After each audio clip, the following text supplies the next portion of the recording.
Video like जरूर कर लीजिए और ऐसे वीडियो लगातार फ्री में पाने के लिए चैनल को तुरंत सब्सक्राइब कर लीजिए और बेल आइकन को जरूर टैप कर लीजिए ताकि आगे भी सारे वीडियो आपको मिलते रहे। यूट्यूब में फॉलो करते हैं तो प्लीज ये वाला फ्री टेलीग्राम चैनल जरूर ज्वाइन कर लीजिएगा। सारे नोटिफिकेशन सारे अपडेट यहीं पे आते हैं, ध्यान रखिए। हेलो फ्रेंड्स, एक बार आपका फिर से स्वागत है हमारे YouTube channel study for civil services के इनिशिएटिव सी सेट प्रिपरेशन पर। फ्रेंड्स, इस चैनल के माध्यम से आप सी सेट की कंप्लीट तैयारी बिल्कुल मुफ्त कर सकते हैं। आपका कोई भी चार्ज नहीं लगेगा। आपको करना सिर्फ इतना है कि चैनल को सब्सक्राइब करना है, बेल आइकन को क्लिक करना है ताकि कोई भी नोटिफिकेशन आपसे मिस ना होने पाए। तो देखिए, आज ये जो है ना, हम लोग के इंग्लिश ग्रामर की पहली क्लास होने वाली है। अगर आपने इंग्लिश ग्रामर को पढ़ना कैसे नहीं देख रखा है तो मैंने क्लास 1 इससे पहले किया था, जिसमें मैंने सिलेबस को डिस्कस किया था और ये डिस्कस किया था कि किसी भी एग्ज़ाम में जहाँ पर सी सेट आता है उसके इंग्लिश को कैसे क्रैक करना है। तो चलिए आज की इस क्लास को स्टार्ट करते हैं। देखिए, आज की क्लास में हम लोग आर्टिकल पढ़ेंगे। आर्टिकल का इंट्रोडक्शन होगा, बेसिक कॉन्सेप्ट्स पढ़ा जाएगा और correct use of a an और द पढ़ेंगे। ठीक, ये सभी परीक्षाओं के लिए चलेगी, है ना। देखिए, आप जिन जिन परीक्षाओं में इंग्लिश आता है उनमें आपकी ये क्लास आराम से फिट हो जाएगी। आप पीसीएस के साथ साथ अन्य प्रतियोगी परीक्षा की तैयारी कर रहे हैं तो भी आपके लिए सूटेबल है। ठीक, ये ज्ञान सर का एक इनिशिएटिव है। चलिए स्टार्ट करते हैं। देखिए, अगर आप हमारे पैड ग्रुप से जुड़ना चाहते हैं तो ये टीम का नंबर दिया गया है, यहाँ से आप कॉल कर सकते हैं इन सब नंबर्स पे। इसके अतिरिक्त ये ज्ञान सर का व्हाट्सएप नंबर है, आप यहाँ से भी संपर्क कर सकते हैं। आप हमें टेलीग्राम पे @study for civil services search करके वहाँ से जुड़ सकते हैं। और अब वर्तमान में हम लोग प्ले स्टोर पर भी अवेलेबल है। आपको कुछ नहीं करना है, प्ले स्टोर पे study for civil services search करना है। आपको एक एप्लीकेशन दिखेगा जिसमें एस का सिंबल रहेगा, उसे इंस्टॉल करना है और फिर जो जिस भी एग्ज़ाम की आप तैयारी करना चाहते हैं वहाँ से आप जुड़ सकते हैं। चलिए अब क्लास को स्टार्ट करते हैं। देखिए, यहाँ पर स्टार्ट किया गया है आर्टिकल। आर्टिकल को हिंदी में उपपद कहा जाता है, इस बात को याद रखिएगा। आर्टिकल का हिंदी नाम होता है उपपद। आर्टिकल होता क्या, अगर इसकी बात करेंगे तो देखिए, article is a part of adjective. Article जो है ना, ये एक तरीके से एडजेक्टिव है, मतलब एडजेक्टिव का एक छोटा सा पार्ट है। तो इसको आप याद रख सकते हैं कि आर्टिकल एक एडजेक्टिव का पार्ट है। ठीक, there is following 2 types of article. Article 2 तरीके के होते हैं। डिफिनिट आर्टिकल, मतलब ये डेफिनिट रहता है, इसको द कहते हैं। और इनडेफिनिट आर्टिकल, मतलब यहाँ पे चीज़ें निश्चित नहीं रहेगी, ए और एन। ठीक, तो देखिए, आर्टिकल के बारे में अब तक आपने क्या सीखा कि आर्टिकल एडजेक्टिव का एक हिस्सा होता है। इसके 2 पार्ट्स हैं, एक द और दूसरा ए और एन। ठीक, देखिए यहाँ पे एक डेटा लिखा है, article always comes with noun. इसका मतलब क्या है? देखिए, आर्टिकल का जब भी आप यूज़ करेंगे ना, आर्टिकल सिर्फ और सिर्फ नाउन के लिए यूज होता है। आपके पास पार्ट्स ऑफ स्पीच में टोटल 8 पार्ट होते हैं, है ना। 8 पार्ट्स में सिर्फ नाउन के लिए आर्टिकल आते हैं, कभी भी प्रोनाउन या किसी अन्य सेक्शन के लिए नाउन नहीं आएगा। यद्यपि अगर आपको एडजेक्टिव, एडवर्ब इनके पहले आर्टिकल दिख रहा है ना, तो वो भी आर्टिकल नाउन का ही होगा। ठीक, चलिए इसको आगे एग्जाम्पल के माध्यम से समझते हैं।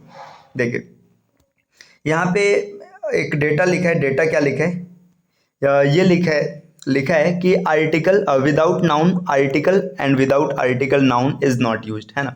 मतलब बिना संज्ञा के आप उपपद का और बिना उपपद के संज्ञा का प्रयोग नहीं कर सकते। ग्रामेटिक तौर पर अगर आप ऐसा करते हो तो इसे गलत माना जाएगा।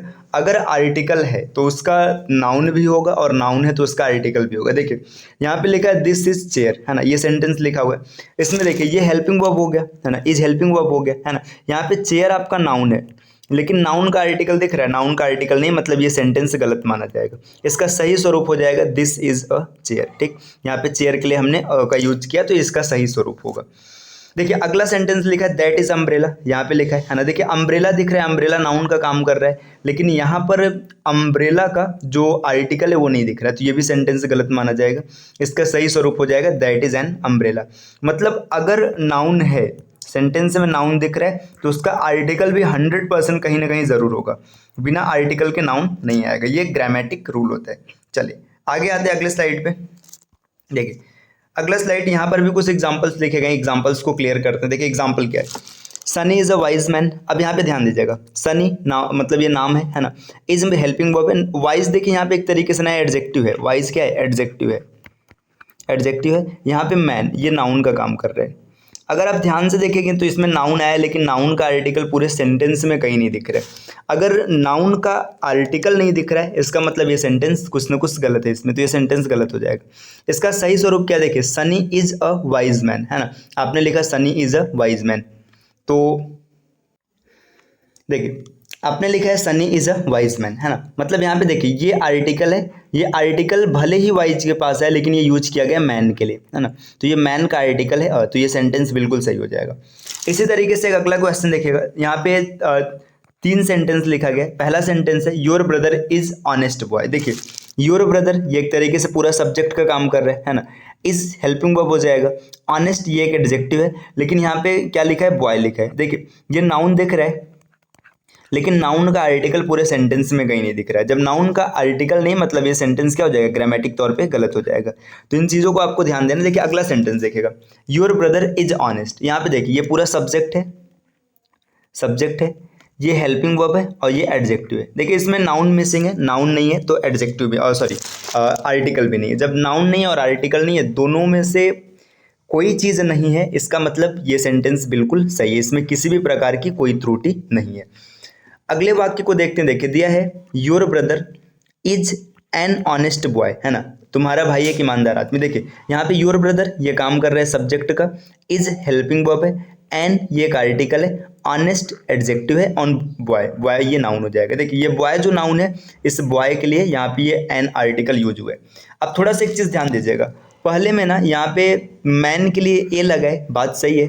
यहाँ पर बॉय के लिए एन कैसे लग गया, तो इसकी बात बता दे। देखिए जब भी जो आर्टिकल यूज़ होगा, आर्टिकल जो यूज़ होगा ए या एन, ये हमेशा अपने सबसे पास वाले वर्ड के साउंड को देखेगा। अगर ये वावेल साउंड देगा तो वावेल का यूज़ होगा, और कॉन्सोनेंट साउंड देगा तो कॉन्सोनेंट। कॉन्सोनेंट और वावेल कहने का मतलब है, इसके लिए मतलब ये वावेल की जगह यूज़ होता है वावेल के साथ, और ये कॉन्सोनेंट के साथ यूज़ होता है। अभी आगे डिटेल में आपको समझाएंगे, ठीक।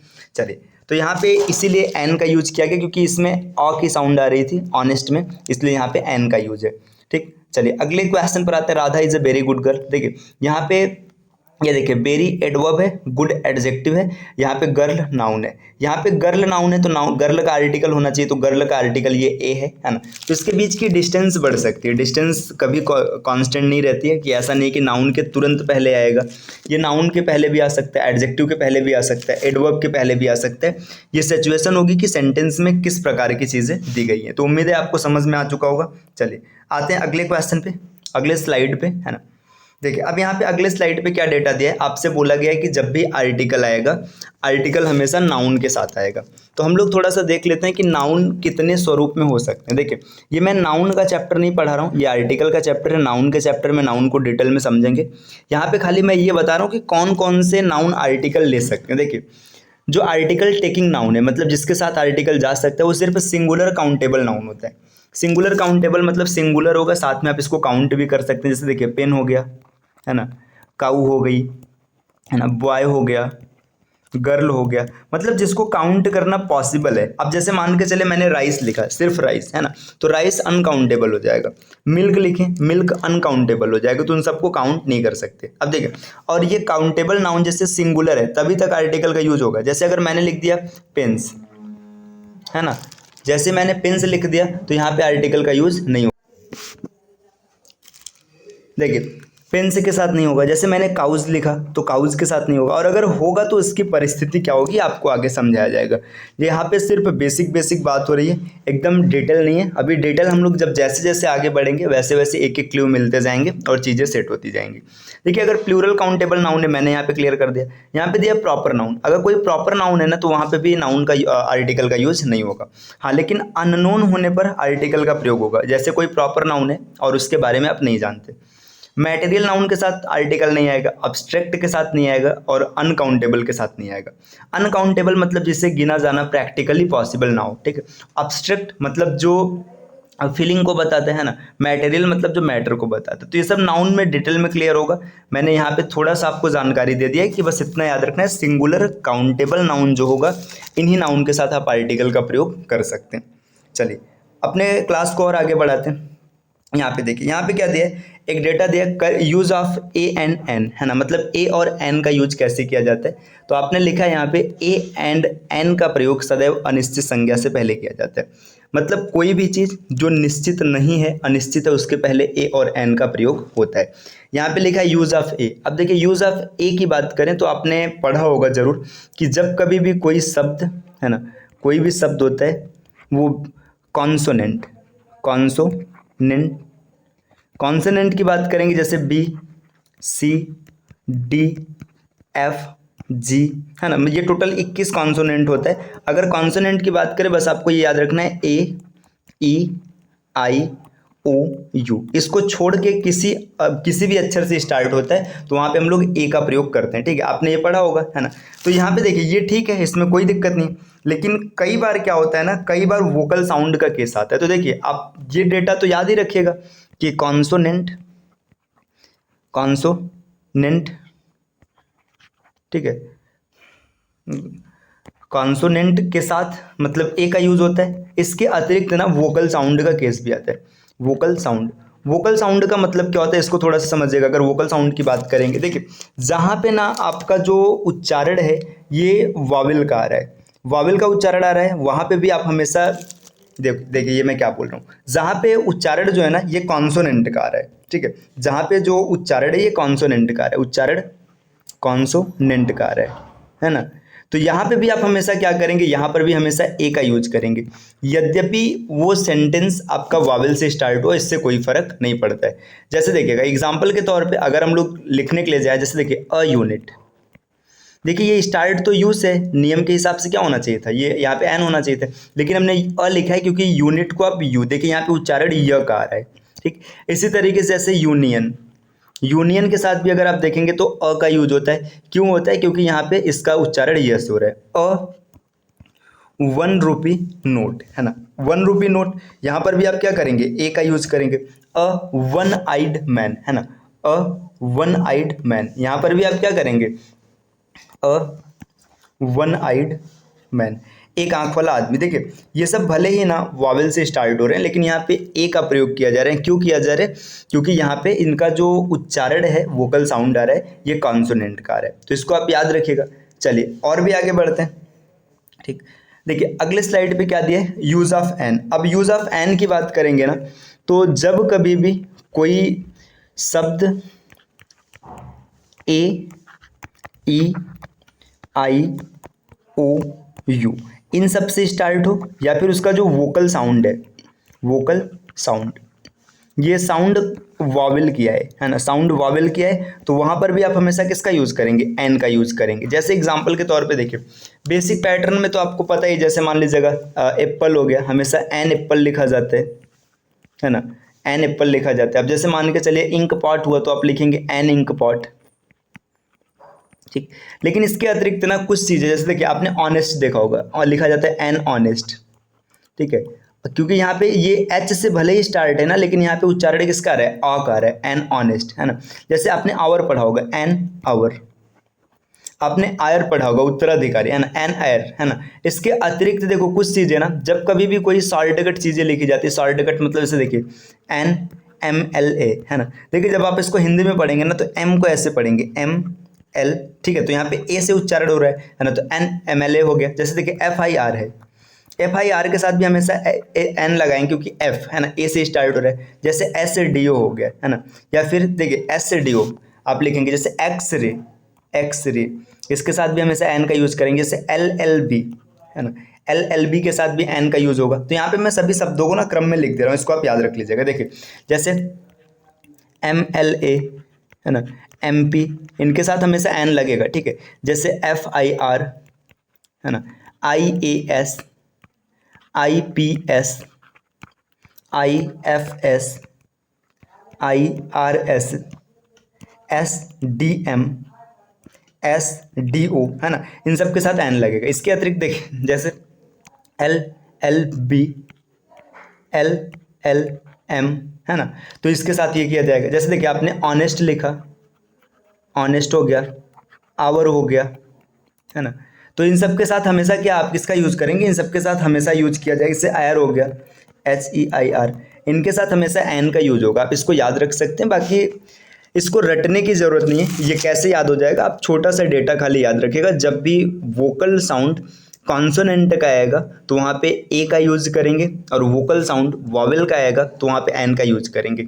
इसके लिए ज़्यादा जरूरी है कि आप प्रोनाउंसिएशन सही से करिए शब्दों को। जैसे आप पढ़ रहे हैं तो A B C D E F होता है, एफ, है ना, तो इन सब चीज़ों को आप याद रखिएगा। चलिए और भी आगे बढ़ते हैं, है ना। अब नेक्स्ट अगले स्लाइड पे क्या डेटा दिया है, स्पेशल रूल्स। यहाँ पे कुछ स्पेशल रूल है, इनकी बात कर लेते हैं। स्पेशल रूल क्या कहता है, देखिए स्पेशल रूल ये कहता है कि if any words that start with the help of W और वाई, है ना, अगर कोई शब्द डब्ल्यू या वाई से स्टार्ट हो रहा है तो इसमें आर्टिकल हमेशा ए आएगा, है ना। यही यहाँ पे ये हिंदी में थोड़ा सा मिस्टेक है, ठीक है, हमेशा ए का यूज होगा। देखिए अगर कोई शब्द डब्ल्यू या वाई की सहायता से प्रारंभ होता है तो उसमें सदैव उपपद ए का यूज होगा। जैसे देखिए वॉच लिखा है ना, तो हमेशा ए वॉच लिखेंगे। A wooden chair, a year, a yellow shirt, है ना। ये मतलब ये नियम है, आप इसको याद रखिएगा, है ना। कभी भी डब्ल्यू या वाई से स्टार्ट हो रहा है, देखिए ईयर की अगर बात करेंगे, ईयर, है ना, ऐसे लिखा जाता है ना, है तो ये वावेल साउंड, लेकिन यहाँ पे क्या होगा, आप अ का यूज करेंगे, तो इसको आप याद रखिएगा, ठीक। चलिए इसी तरीके से अगर कोई शब्द है जो आई या ए से स्टार्ट हो रहा है तो हमेशा इसमें एन का यूज होगा, कभी भी ए का यूज नहीं होगा। जैसे एप्पल हो गया, इंक पॉट हो गया, है ना। तो इन सब के साथ हमेशा देखो ये दो स्पेशल से रूल है, आप याद रखिएगा। डब्ल्यू या वाई से स्टार्ट हो रहा है तो हमेशा ए आएगा, ठीक। अगर ए या आई से स्टार्ट हो रहा है तो हमेशा एन का यूज होगा। चलिए और आगे बढ़ते हैं, है ना। देखिए अगले स्लाइड पे क्या दिया है, सिंगुलर काउंटेबल नाउन के पहले ए या एन का प्रयोग किया जाता है। इसका डिस्कशन मैंने पहले कर रखा है। देखिए आई हैव अ कार, ठीक है, यहाँ पे ये कार है तो इसलिए ए का यूज किया गया है। राम हैज़ एन अम्ब्रेला, यहाँ पे एन का यूज किया गया, आपको पता होगा। और काउंटेबल क्या होता है, मैंने आपको थोड़ा सा बता दिया कि कोई भी चीज़ जो हम काउंट कर सकते हैं उसको काउंटेबल की श्रेणी में रखा जाता है।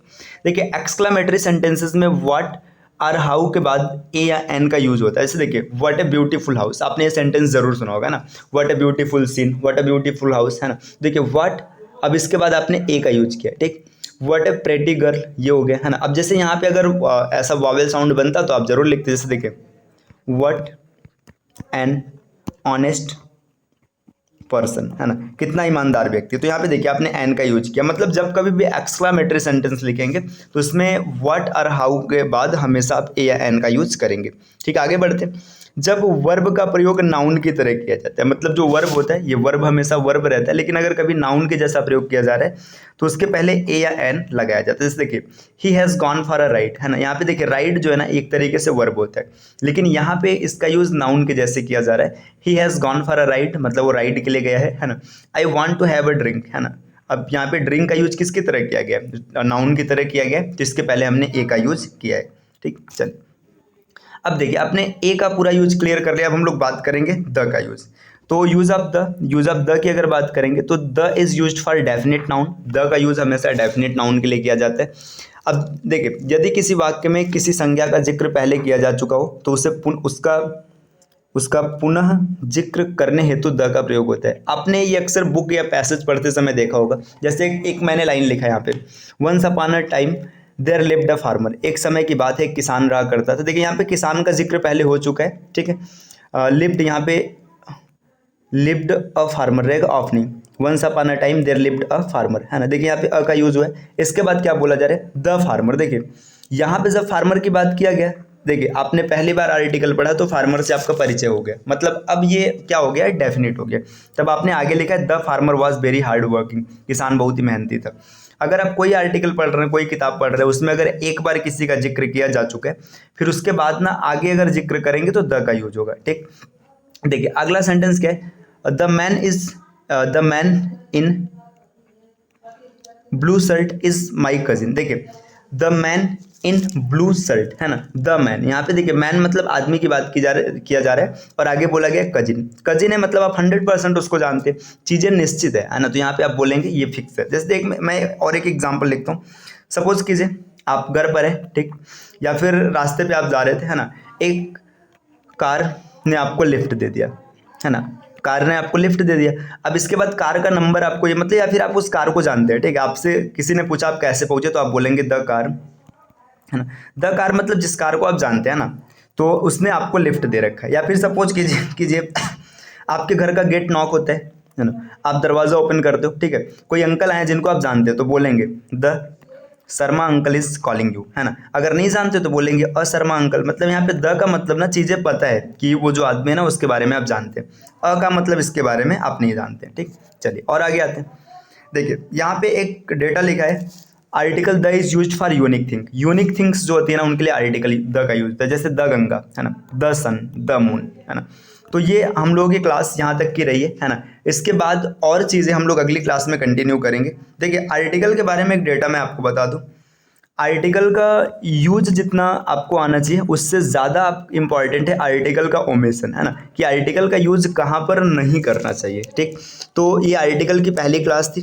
दूसरी क्लास में हम लोग ओमिशन ऑफ आर्टिकल पढ़ेंगे, आर्टिकल द के करेक्ट यूज को पढ़ेंगे। आप इस चैनल को सब्सक्राइब कर लीजिएगा, चैनल के साथ बने रहिए। आपकी इंग्लिश डे बाई डे धीरे धीरे इम्प्रूव होने लगेगी। अब हर चीज़ें आपको विस्तार में पढ़ाई जाएंगी। आप किसी भी प्रतियोगी परीक्षा की तैयारी कर रहे हैं, ये क्लास आपके लिए इंपॉर्टेंट होने वाली है। तो चैनल को सब्सक्राइब कर लीजिएगा। अगर वीडियो पसंद आया तो लाइक कीजिएगा, अपने फ्रेंड्स के साथ शेयर कीजिएगा, कमेंट ज़रूर कीजिएगा और हमारे channel study for civil services को भी ज़रूर सब्सक्राइब कीजिएगा। मिलते हैं आपसे नेक्स्ट वीडियो में कुछ नए कॉन्सेप्ट, नए लॉजिक, नए ट्रिक और नए क्वेश्चंस के साथ। तब तक के लिए आप अपना ध्यान रखिएगा। Take care, bye bye and thank you.